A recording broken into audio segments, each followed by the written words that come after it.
Now, Roma Wines present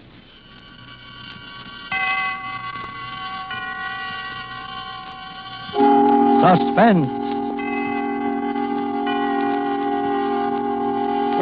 Tonight, The Most Dangerous Game, starring Joseph Cotton with J. Carroll Nash. Suspense. Yes, right now a glassful would be very pleasant. As Roma Wines bring you Mr. Joseph Cotton as Sanger Rainsford, with J. Carroll Nash as General Zaroff, in the greatest manhunt story written in our time, The Most Dangerous Game, a supreme adventure in suspense.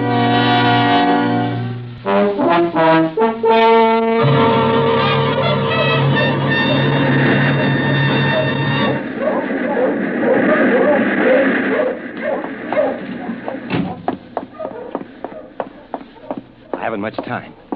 Any moment now, I may come in. When he does, I'm going to kill him. It's him or me. And I'm going to do my best to make it him. Maybe it sounds crazy to you. I guess it does. Would have sounded crazy to me a few days ago when I was laughing and joking with Whitney on the yacht. I was on a pleasure trip. A pleasure trip.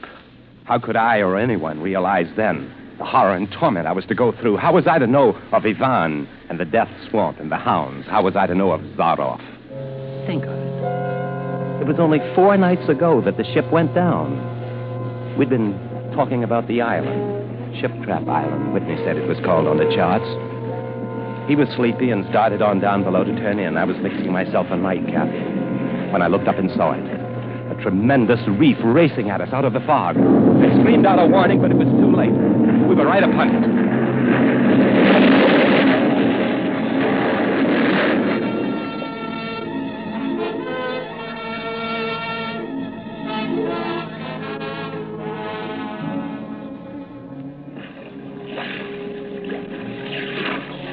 Exploded right on top of Whitney and the members of the crew. The force of the explosion hurled me into the blood-warm waters.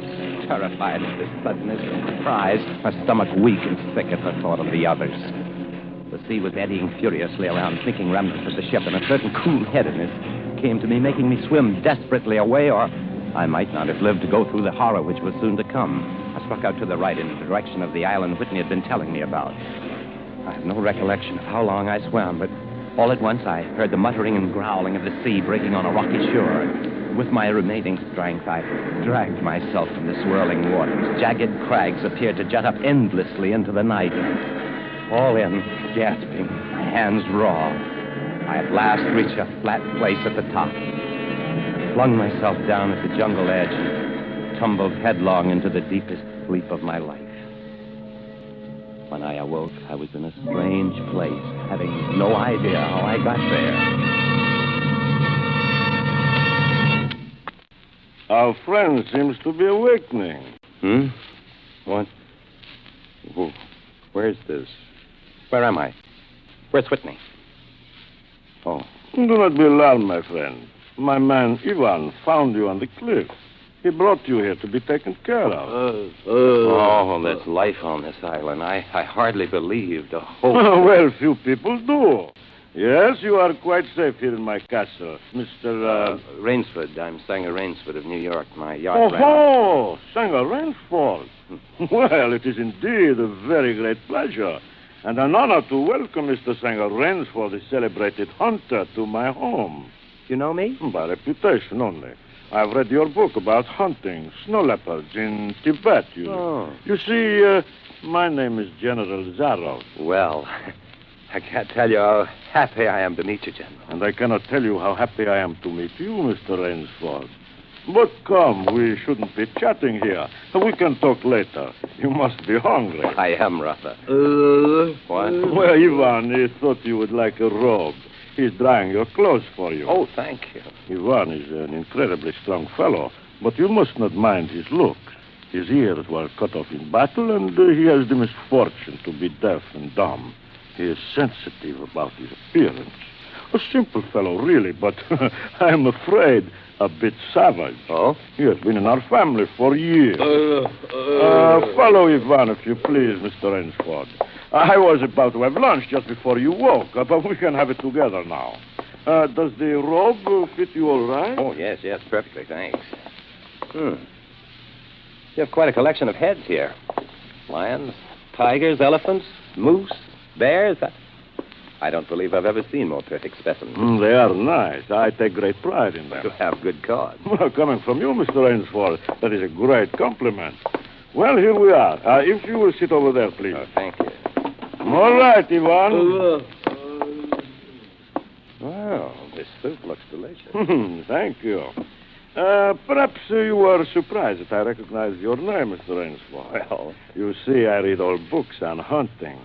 I have but one passion in my life, and it is the hunt. your heads are really remarkable, General. That Cape buffalo is the largest I've ever seen. You know, I've always thought the Cape buffalo the most dangerous of all game. No, you are wrong, sir. The Cape buffalo is not the most dangerous game. You won. The wine.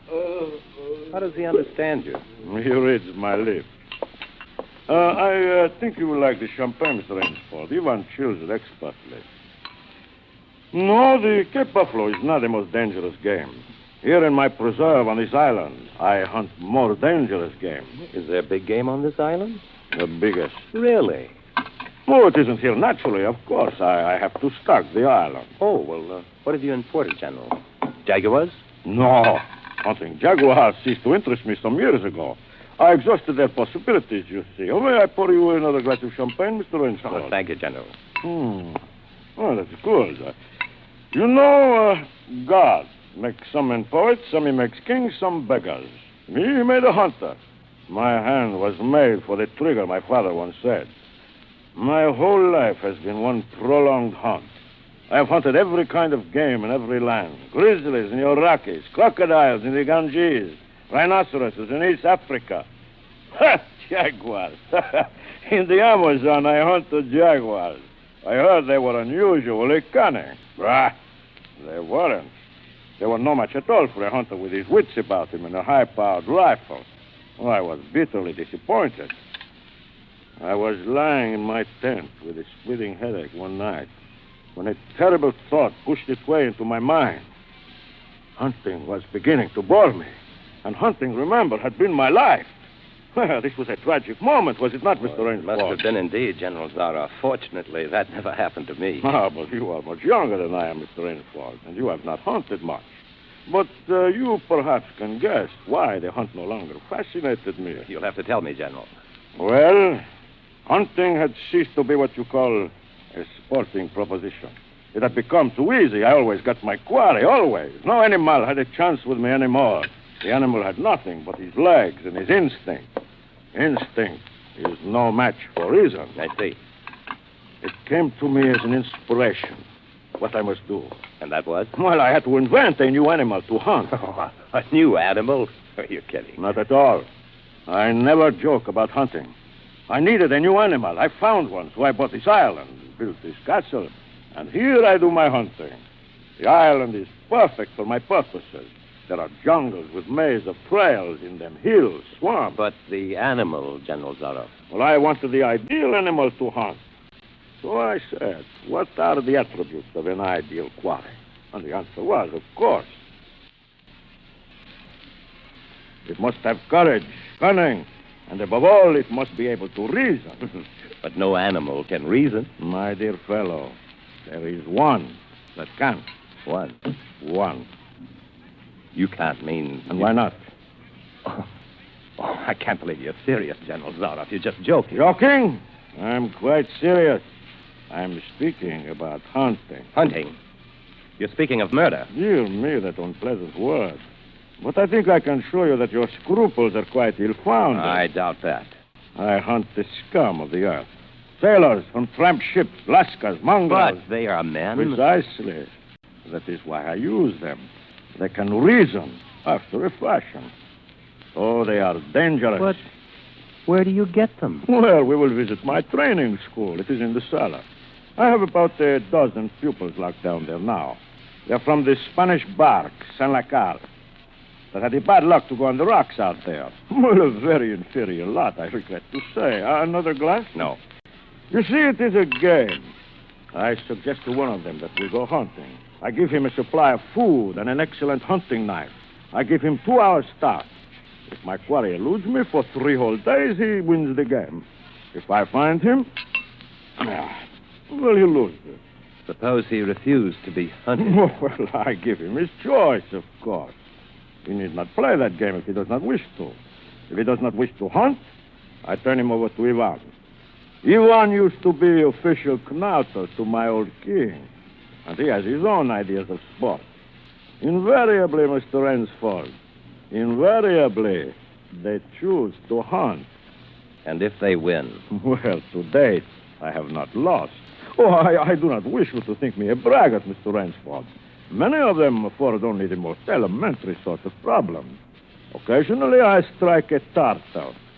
One almost did win. I eventually had to use the hound. The hounds? Well, this way, please. Come, I will show you. See, wait a minute. I'll open the window. Nice boys. Hello, boys. Well, they are a rather good lot, I think, huh? They are let out at 7 every night. If anyone should try to get into my castle or out of it, something extremely regrettable would occur to him. But enough of this. Come. I want to show you a collection of heads I'm quite sure you've never seen before. Will you join me in the library for coffee? Look here, General Zaroff. I appreciate your hospitality and your rescuing me more than I can say, but I'm not bored with hunting. Well, good, excellent. Tonight we will hunt then, eh, Rainsford? General, I wish to leave this island at once. Tonight we will hunt. You and I. You're wrong, General. I won't hunt. Oh. I won't murder. That is too bad. Well, as you wish, my friend. The choice rests entirely with you. But may I not venture to suggest to you that you will find my idea of sport more diverting than Ivan? Now, wait a minute. My dear fellow. You don't mean you plan to hunt me? My dear fellow, have I not told you I always mean what I say about hunting? This is really an inspiration. I drink to a foeman worthy of my steel, at last. I simply can't believe... This must be some sort of a dream. Your brain against mine, your woodcraft against mine, your strength, your stamina against mine. Outdoor chess. And the stake is not without value, huh? And if I win? Oh, well, then I will cheerfully acknowledge myself defeated, and if I do not find you by midnight of the third day, my sloop will place you on the mainland near the town. Oh, you can trust me. I will give you my word as a gentleman and a sportsman. Of course, you, in turn, must agree to say nothing of your visit here. I'll agree to nothing of the kind. Oh. Well, in that case... Well, but why discuss that now? 3 days hence, we can discuss it, unless... Well, what is your choice, Mr. Rainsford? I'm a hunter. You know my choice. Good. Ivan here will supply you with hunting clothes, food, and knife. I suggest you wear moccasins. They leave a poorer trail. I suggest, too, that you avoid the big swamp in the northeast corner of the island. We call it Death Swamp. There's quicksand there. Well, I must beg you to excuse me now. I always take a siesta after lunch. You will want to start, no doubt. Well, au revoir, Mr. Rainsford. Au revoir. Look here. Isn't there any way I can...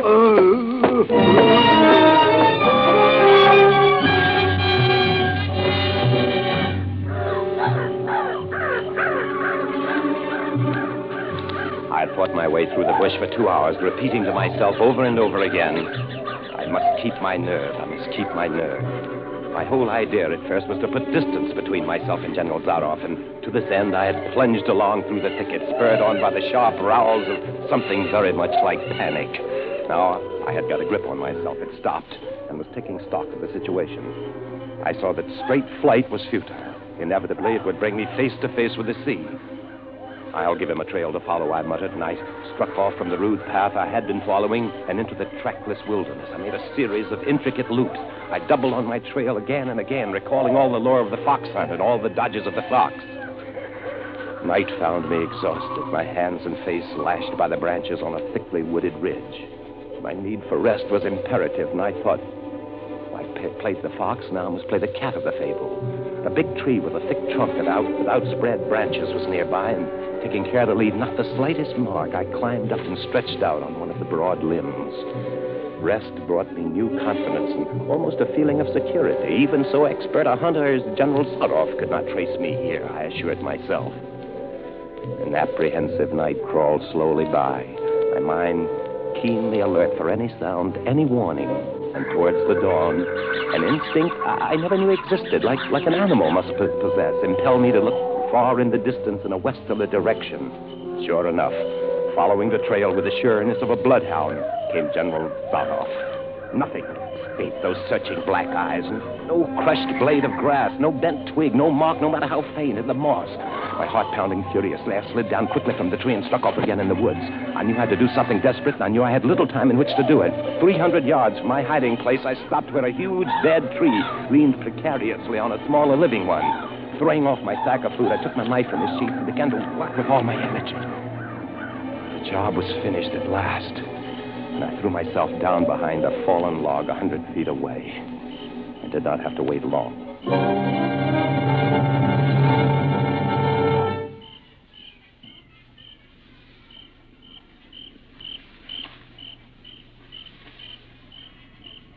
Ransford! Ransford! Ransford!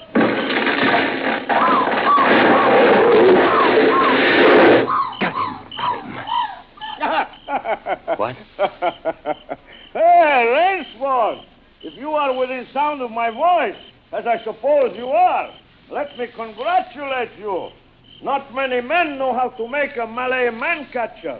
Luckily for me, I too have hunted in Malacca. You are proving interesting, Mr. Ransford. You are proving interesting. The tree brushed my shoulder as I jumped back. I am going to have the wound dressed. It is only slight. But I shall be back, Mr. Ransford. I shall be back.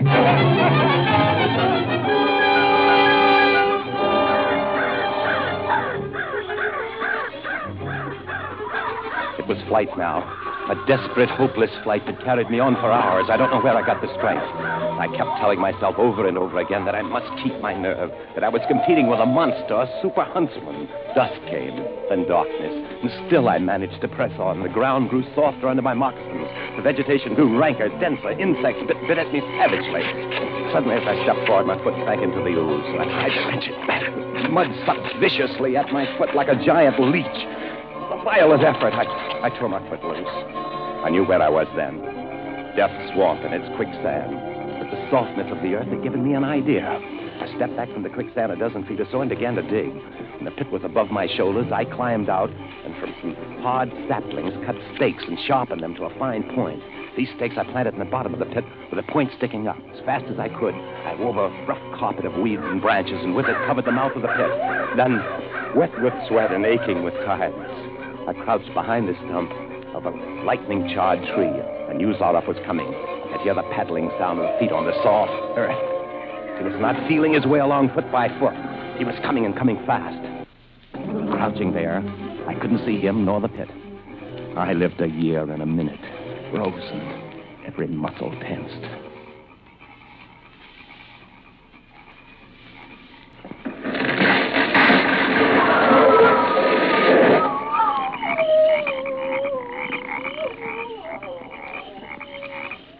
Excellent, Ransford. Yes, excellent. You have done well.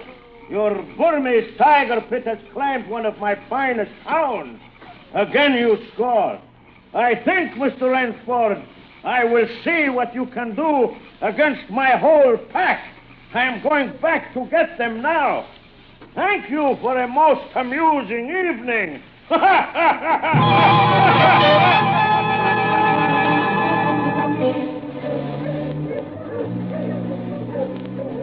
At daybreak, lying near the swamp, I was awakened by a sound that made me know that I had new things to learn about fear. It was a distant sound, faint and wavering, but I knew it. It was the baying of a pack of hounds. I could do one of two things. I could stay where I was and wait. That was suicide. I could flee. That was postponing the inevitable. I put my every last hope into that tiger pit. For a moment, I stood there thinking. All at once, an An idea that held a wild chance came to me, and tightening my belt, I headed away from the swarm. The baying of the hounds grew nearer. It would be on me any minute now. My mind worked frantically. I thought of a native trick I had learned in Uganda. I caught hold of a springy young sapling, and to it fastened my hunting knife with the blade pointing down the trail. With a bit of wild grapevine, I tied back the sapling. Then I ran for my life. The hounds raised their terrifying voices as they hit the fresh scent. I knew then how an animal at bay feels. At last, I had to stop to get my breath. The baying of the hounds stopped just as suddenly. And with it, my heart stopped, too. They must have reached the night. Excitedly, I shinnied up a tree and looked back. My pursuers had stopped all right. But the hope that had been in my brain when I climbed died. For in the shallow valley, I saw that General Zaroff was still on his feet. But Ivan was not. Apparently, he had come along to hold the hounds. The knife, driven by the recoil of the springing tree, had splintered through his chest. I hardly tumbled to the ground when the pack took up the cry again. Nerve, nerve, nerve. I panted as I dashed along. A blue gap showed between the trees, dead ahead. The hounds were almost on top of me. I forced myself toward the gap. I reached it. It was the shore of the sea. Across the cove, I could see the gloomy gray stone of Zaroff's castle. 20 feet below me, the sea rumbled and hissed. I hesitated. I heard the hounds. Then I leaped far out into the sea.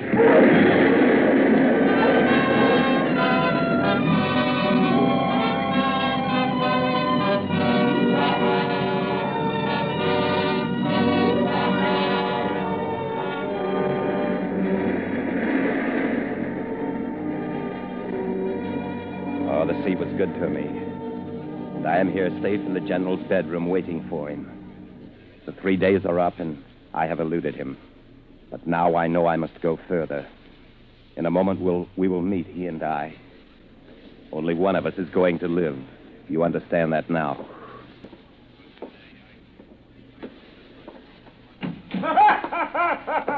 The rooster rascar under la puerta, raspan frascan, Rainsford. General? Rainsford. How on earth did you get here? Swam. I found it easier and quicker than walking through your jungle. Well, I congratulate you. You have won the game. Oh, no, General. I'm still the beast at bay. Here. Get ready, General Zaroff. Oh, Yes, 2 of them. oh. Well, I see. Splendid. One of us, then, is to furnish a repast for the hounds. The other will sleep in this very excellent bed. On guard, Rainsford. General? Look! Good, Rainsford! Ah, General. What now, Rainsford? Come on! Good, Rainsford! Very good!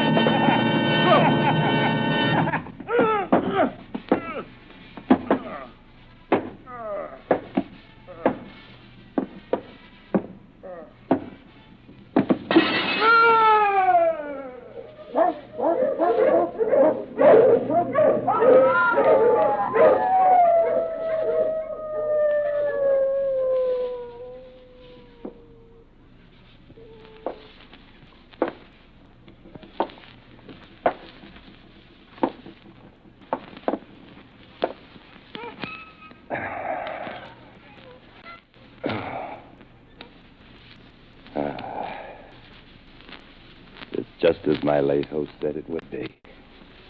A very excellent bed.